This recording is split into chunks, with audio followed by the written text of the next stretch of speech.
மஞ்சுஷா ஒரு விஷயம் சொல்றேன், உங்க மனசுக்குள்ள அவ்வளோ என்னால முடியல, அவ்வளோ வேதனையை வச்சிருக்கேன். இப்படி பண்ணினீங்கன்னா இன்னும் உங்களுக்கு உடம்பு சரியில்லாம ஆகும். இப்ப குழந்தைங்க எல்லாம் ரொம்ப சின்னதா இருந்தாங்களோ, எப்போ உங்களுக்கு ஒரு ஆதரவு தேவைப்பட்டதோ அப்போ உங்களுக்கு அவர் இருந்தது இல்லை. கரெக்டா? இப்ப இன்னும் என்ன சாதிக்க போறீங்க? விட்டுருங்க.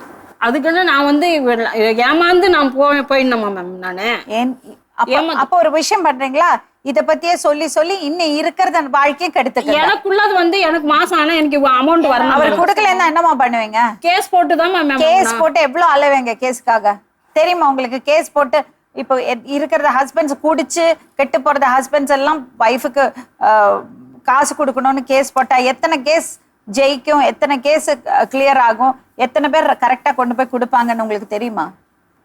இவர் உங்களுக்கு காசு கொடுப்பாரு மாசம் மாசம் நினைக்கிறீங்களா?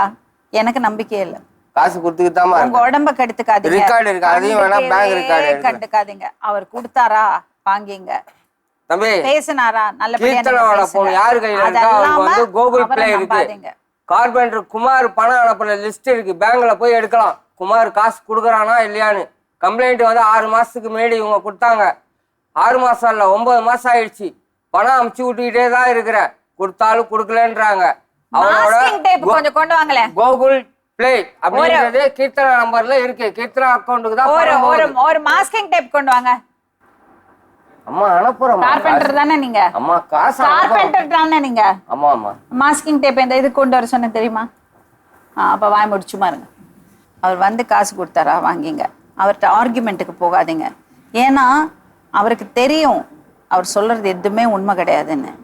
ஆனாலும் அவர் ஆர்குமெண்ட்ஸேக்கு ஆர்கியூ பண்றாரு. அப்படி ஆர்கியூ பண்ணாதவங்கள்ட்ட பேசி பிரயோஜனம் இல்லை. நீங்க எப்ப விட்டு நிக்கிறீங்களோ அப்ப அவர் உங்களை தேடி வருவாரு.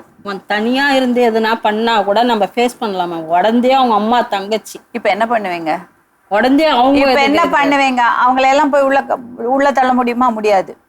வாழ்க்கை பிரச்சனைக்கு வந்து ஒரு அட்வைஸ் பண்ணி கொண்டு வரலாமா? அந்த ஸ்டேஜ் எல்லாம் முடிஞ்சு போச்சாமா உங்களுக்கு? முடிஞ்சிடுச்சு மேம். ஆமா, இப்போ உங்க வேலையை பார்த்துட்டு இருங்க, உங்க உடம்ப பாருங்க. இருக்கிற நாளைக்கே சந்தோஷமா இருங்க. மாஸ்கிங் டேப் கொண்டு வர சொல்வேன்.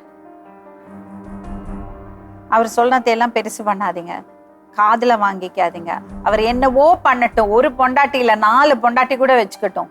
அந்த மாதிரி ஆளலாமா? என்னமா நீ என்ன 2 பேர் ஒரு பொம்பளை காப்பாத்துறது கஷ்டமா இருக்குது. சரிங்களா? 10 பேர் லிஸ்ட் கொடுத்துருக்காங்க. வேஸ்ட்.